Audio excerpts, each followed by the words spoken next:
My ex-wife framed me for something so messed up, even I couldn't believe it. She smiled sweetly in court while tearing my life apart, like a true psycho in designer heels. But what she didn't know, I had a plan to flip the script. You won't believe how this nightmare played out. So, yeah, name's Michael. I'm 32, and honestly, if you heard what went down in my life, you'd probably think I'm making it up. But trust me, dude, this is 100% real. Ever had your ex-wife try to throw you in jail for something you didn't do? No. Well, buckle up, because that's exactly what happened to me. Let me set the stage. My ex, Laura. Oh man, she's 30, and when we first met, I thought she was perfect. Too bad that perfect turned into full-on psycho mode when I dropped the D word on her. Divorce, bro. I guess some people can't handle the truth. Laura didn't just go a little nuts. She went completely off the rails. Obsession, control, you name it. She had a black belt in crazy. So one day I come home after a long day thinking, cool, I'll grab a beer, maybe chill out. But no, fate had other plans. I walk in and bam, police are standing at my door. I thought, is this a prank? You know, like one of those reality TV shows. But nah, it was as real as it gets. Before I know it, they've got me in handcuffs, like I'm some kind of mastermind criminal. I'm standing there, completely stunned, while they're searching my garage like they're on a treasure hunt. And then they find something. Let's just say a suspicious package that didn't belong to me. Yeah, you heard me right. They're looking at me like I'm the guy behind some shady operation. I couldn't even believe it. I mean, I don't deal with that kind of stuff. The only thing I've got in my garage is a lawnmower and some old tools. But now, they're accusing me of something straight out of a crime drama. So there I am, sitting in the police station, and let me tell you, I was in complete shock. I wasn't just confused. I was straight up losing my mind. They start throwing all these accusations at me, telling me they've got evidence that ties me to this whole mess. Apparently, my fingerprints were all over the suspicious package they found in my garage. Yeah, you read that right. My fingerprints. But here's the thing. I never touched that package in my life. And guess who's there to throw gasoline on the fire? Yep, Laura. She's sitting there, putting on the performance of a lifetime. Like, seriously, somebody hand her an Oscar. She's got the whole courtroom vibe going with this innocent little act, batting her eyelashes and saying stuff like, "Oh, I always knew something was wrong with him. He was always so secretive." Secretive? Me? Dude, the only thing I ever kept secret from her was my pizza stash in the freezer. But here she is, making it sound like I've been living some double life as a criminal mastermind. And the worst part? She was so damn convincing. The way she spun the story, even I started second-guessing myself for a second.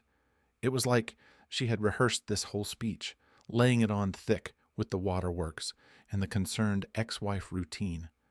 I'm sitting there thinking, is anyone else seeing through this, or is it just me? Anyway, the detectives start digging deeper, and it's getting worse by the second. They start piecing together this whole narrative where I'm running some underground operation, like I'm straight out of a crime movie or something. The evidence? All fake, but so perfectly set up that even I was impressed by how smooth it looked. It wasn't just the fingerprints on the package. No, they had more. Financial documents, supposed transactions that showed I'd been involved in some shady business. The kind of documents that make it look like I'm moving money around like some Wall Street tycoon. I mean, come on. I'm barely keeping my Netflix subscription active, and now I'm being accused of that? But here's the thing. These documents were too clean. Like, too perfect to be real. Anyone who knows anything about actual shady dealings knows that nobody's paperwork looks that good. And that's when it hit me. Laura wasn't smart enough to pull this off by herself. She had help, and not just any help, someone who knew exactly what they were doing.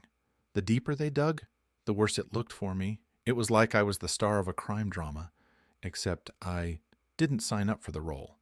Meanwhile, Laura's sitting there, probably thinking she's just scored the win of a lifetime. And the cops? They're buying every word of it, looking at me like I'm about to be the next big case on their resume. By the end of it, I wasn't just angry. I was terrified. This wasn't just some little lie she told to make my life difficult. This was a full-blown conspiracy to ruin me.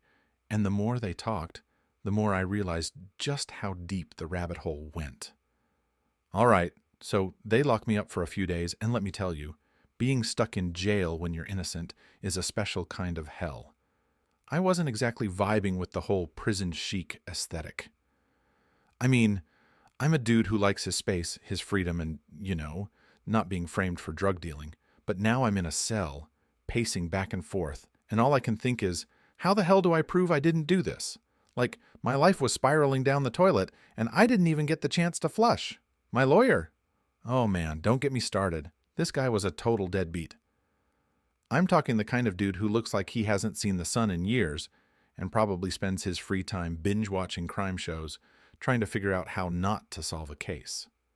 The first thing out of his mouth when we meet is, "Look, this doesn't look good." No shit, Sherlock. I'm in jail. But instead of offering any real advice, he just kind of shrugged and went, "Do you understand how serious this is?" Like, "Yeah, bro, I get it. I'm facing prison time because my psycho ex planted drugs in my garage. What I don't get is why you look like you're already planning your next case." As if I'm a lost cause. Meanwhile, guess who's out there living her best life? Yeah, you got it. Laura. This chick didn't just stop at framing me. She's gone full Saint Laura mode. I'm talking interviews, photo ops, the whole sob story package. She's got the press eating out of the palm of her hand, playing the victim like she's auditioning for an Oscar. And what's worse, she's not just some random ex now. No, she's practically the face of this anti-drug movement. Like, are you kidding me? Imagine being locked up, scrolling through headlines. Okay, maybe I wasn't scrolling, but you get the point. And seeing pictures of your ex-wife looking all saintly while the media drags your name through the mud. Local heroine stands up against a drug dealer ex-husband. Or some nonsense like that. Oh, and the best part? They're calling her a survivor. Survivor of what? My bad taste in women? Anyway, the press is painting me as this absolute monster. They've got Laura in front of cameras, shedding crocodile tears, saying stuff like, "I just want justice. He was always so secretive, and now I know why." Secretive? Yeah, I was secretive about my Netflix password, not running a cartel out of my garage, but you try telling that to a bunch of people who think you're the second coming of Scarface, and Laura's loving every second of it. She's all over the place, flashing that innocent little smile of hers, acting like she's the next Mother Teresa. Except, instead of helping people, she's busy ruining my life. She's getting invites to talk shows, her face is plastered across every newspaper, and the public's just eating it up. They're calling her brave. Brave? For what? Being a conniving psycho? So, after sitting in a jail cell for a bit, and realizing that this wasn't some nightmare I could just wake up from, I knew I needed a real lawyer. Not the useless one I was stuck with, who looked like he was already counting the days until I'd be locked up. Nah, I needed someone who actually knew what they were doing and wasn't afraid to get their hands dirty. So what did I do? I sold my car. Yeah, it sucked, but desperate times call for desperate moves, right? With that money, I hired this lawyer, Vincent. This dude was a straight-up legend when it came to taking down tough cases. He didn't mess around with small-time stuff. His client list was basically a who's who of people who had somehow walked free when no one thought they could. The guy had a reputation for being ruthless in the courtroom, and that's exactly what I needed. We met up, and from the moment he walked in, I knew he wasn't about to let Laura's little scheme slide. "We're going to tear her story apart," he said, leaning back in his chair like he'd done this 100 times. "If there's even a crack in her setup, we'll find it." And man, did we start finding things. First off, those fingerprints they found on the package in my garage, they were too clean. Like, unnaturally clean. People don't handle things like that without leaving some kind of trace, but these prints were perfect, like someone had placed them there deliberately. Then we dug into the financial documents. More red flags. The transactions they were claiming I made. Too precise, too polished. If I was really involved in something shady, there would be more slip-ups. It was clear as day that someone had doctored the evidence to make me look guilty. But here's the kicker. Time wasn't on our side. The court date was already set, and we didn't have long to build a defense. Every minute felt like it was ticking away too fast, and while we had some leads, it wasn't enough to blow this whole thing wide open yet, And then, just when things couldn't get any worse, some random guy comes out of nowhere claiming he saw me handing off a suspicious package at some club. Seriously? I don't even go to clubs. But this dude's standing there, swearing on his life that I was playing secret agent with something I've never even touched. It was obvious Laura had pulled out all the stops. She was going for the kill shot. At that point, I knew we were running out of options. Laura had crossed a line I didn't even know existed, and if we didn't find a way to flip this thing, I was toast. All right, so here's where things start getting really interesting. My lawyer, Vincent, the badass, who seemed to get a kick out of ripping people apart in court, sits me down one day and says, "You know what we need? We need dirt on her." And honestly, I couldn't agree more. Laura had been playing dirty from the start, so why the hell should I hold back? If she wanted a war, then I was ready to nuke the whole battlefield. Vincent suggested we bring in a private investigator, some guy who knew how to dig through the skeletons in people's closets. And let me tell you, this guy didn't disappoint. We gave him a few details about Laura, her routines, her new rich girl hobbies, the kind of stuff only someone obsessed with destroying another person would be into, and sent him on his way. A couple of days later, he comes back with a bombshell. Laura's been getting cozy with some shady dude who looks like he crawled out of a mob movie. This guy wasn't just any loser. Nah, he was the kind of creep who made a living off forging evidence, setting people up, and generally being the worst kind of human. The kind of guy Laura needed to turn me into public enemy number one. Turns out they'd been seeing each other for a while, probably laughing their asses off about how they were going to ruin my life and sip margaritas on the beach afterward. Real classy couple, right? And then, just when I thought it couldn't get any more ridiculous, we hit the jackpot. Our investigator managed to get his hands on surveillance footage from a neighbor's security camera. You're not even going to believe this. There, clear as day, was our shady friend sneaking into my garage when I wasn't home. The dude walks right in, carrying a freaking bag of drugs like it's his morning coffee. He plants it, looks around like some cartoon villain, and walks out like nothing happened. It was like watching a cheap crime movie, except this was my life on the line. Now, here's the kicker. This footage was our smoking gun, but we both knew it wasn't enough. Not with the court date breathing down our necks and a judge who looked like he was ready to lock me up just for wasting his time. I mean, yeah, this video was gold, but we were fighting against a narrative Laura had been building for months. She was on TV, in newspapers, playing the victim, and everyone was eating it up like it was some kind of tragic soap opera. The public had already made up their minds. Michael was guilty. End of story. But we weren't going down without a fight. Vincent and I both knew we needed more than just one piece of evidence to break this case wide open. We needed to tear her whole little world apart, expose every dirty trick she and her sleazebag boyfriend had pulled. The clock was ticking, and if we didn't pull off a miracle, I was going to end up behind bars, while Laura played the grieving ex on every talk show in the country. All right, so here's the deal. All that evidence we dug up? Yeah, it was good.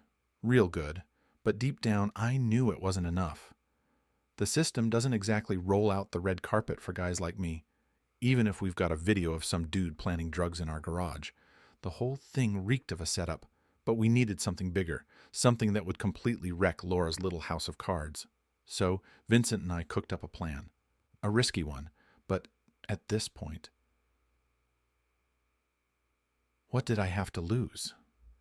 We were going to hit her where it hurt, right in the middle of the courtroom, where she wouldn't see it coming. The idea, force a meltdown. I'm talking a full-blown emotional breakdown, live in front of the judge, jury, and everyone else there to watch me burn. Fast forward to the day of the trial. Laura's sitting there, looking all smug and confident, probably thinking she's already won. The jury's lapping up her whole act. The judge looks like he's ready to hand me a one-way ticket to prison. And I'm sitting there, trying not to lose my mind. But that's when Vincent pulls out the big guns. He strolls up to the witness stand, cool as ever, and starts showing the court some exclusive photos. And I'm not talking about pictures of Laura from her social media. No, we're talking real juicy stuff. Shots of her cozying up with that shady guy, the one who planted the drugs. You could practically hear the gasps in the courtroom.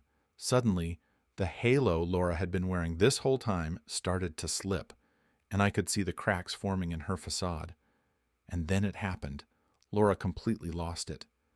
I mean, she snapped. She started yelling, pointing fingers at everyone in the room like they were part of some grand conspiracy against her.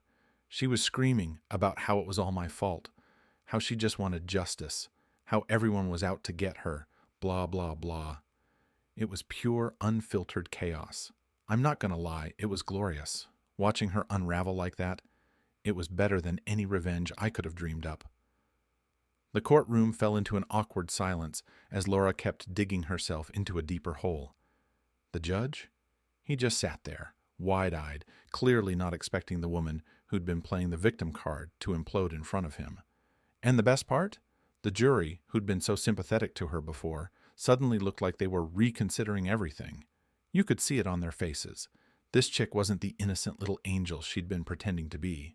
Laura, in her blind rage, had just handed us the golden ticket. After what felt like an eternity of her ranting and raving, the judge finally called for a break. But by then, the damage was done. Laura's outburst had flipped the script completely. What was once a one-sided affair was now wide open, and for the first time, I felt like we might actually win this thing. All right, so by this point, Laura's world was crumbling faster than a cheap cookie. But, of course, this woman just had to take one last desperate swing, and I'll give her credit. She went all in on her performance. The second she realized her game was up, she pulled out the oldest trick in the book. I was the victim all along. Yeah, she went there. Suddenly, I'm the big bad guy who'd emotionally tortured her for years. She starts sobbing, telling the court that I'd manipulated her, made her feel worthless, and that this whole thing, her trying to frame me for drug dealing, was somehow my fault because, according to her, I drove her to it. It was almost impressive how far she was willing to twist the narrative, like we'd entered some alternate reality where she wasn't a scheming psychopath. And of course, the courtroom ate it up. For about 5 seconds, you could see some of the jury members getting those "oh no, poor woman" looks on their faces. But then Vincent, my lawyer, stepped in. This dude was ready for war. He didn't even flinch at Laura's crocodile tears. Nah, he let her finish her little sob story, and then he calmly stood up like it was just another Tuesday for him. That's when he dropped the bomb. Vincent pulls out a stack of papers, printouts of Laura's own text messages. And these weren't just any texts, bro. These were straight-up receipts. In them, she's literally coordinating with her shady boyfriend, laying out the entire plan to frame me, step by step. It was like reading a playbook for criminal manipulation, and it had her name all over it. Vincent didn't even need to say much. He just let the texts speak for themselves. I'll never forget the look on Laura's face when those messages hit the courtroom projector. It was like watching someone realize their parachute wasn't going to open. Pure panic. She tried to deny it at first, saying it was all taken out of context. But come on, how do you take "plant the drugs while he's at work" out of context? The judge was just sitting there, staring at the screen with his mouth hanging open, like even he couldn't believe how far this had gone. The courtroom was dead silent. You could hear people shifting in their seats, whispering under their breath. This was the moment. Laura was exposed. The innocent victim routine was done for. The text proved she'd been plotting this whole thing from the start, working with her scumbag boyfriend to make me look like some drug lord. It was like one of those scenes from a thriller where the villain gets unmasked and everyone's like, "Holy shit, it was them all along." And the best part? Laura had no comeback. None. She just sat there, her face getting redder by the second as the reality of her situation sunk in. The jury wasn't buying her act anymore. The judge was over it. And me?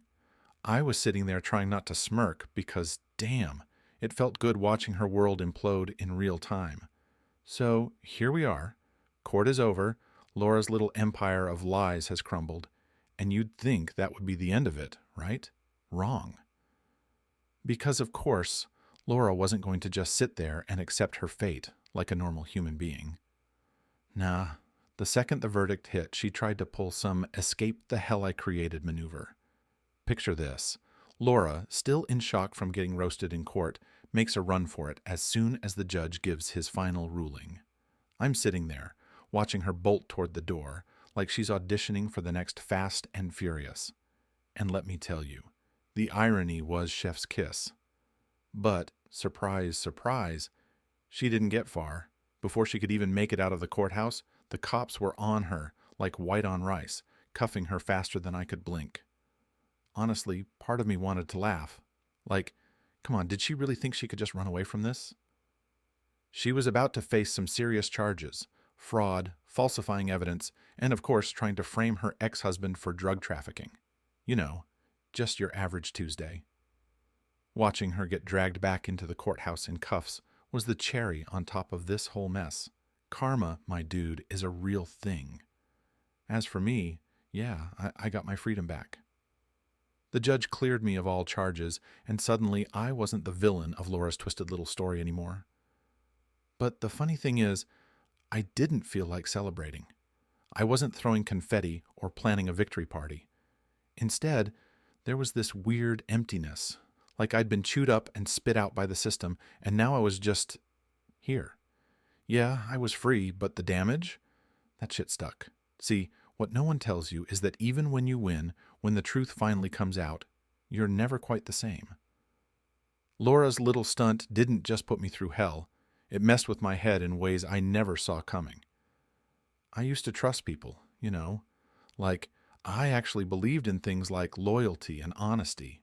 But after this, nah, man, that ship has sailed. Now I'm always looking over my shoulder, wondering when the next knife's going to hit my back. I guess you could say I'm paranoid, but can you blame me? I had my whole life ripped apart by someone I used to love, someone I thought I knew. Now, every time I meet someone new, there's this little voice in the back of my head whispering, "Watch your back. They might be the next Laura." It's exhausting, but hey, better safe than framed for drug dealing, right? So, yeah, Laura's on her way to prison, and I'm technically a free man. But if I'm being real with you, the scars she left, they're not going anywhere anytime soon.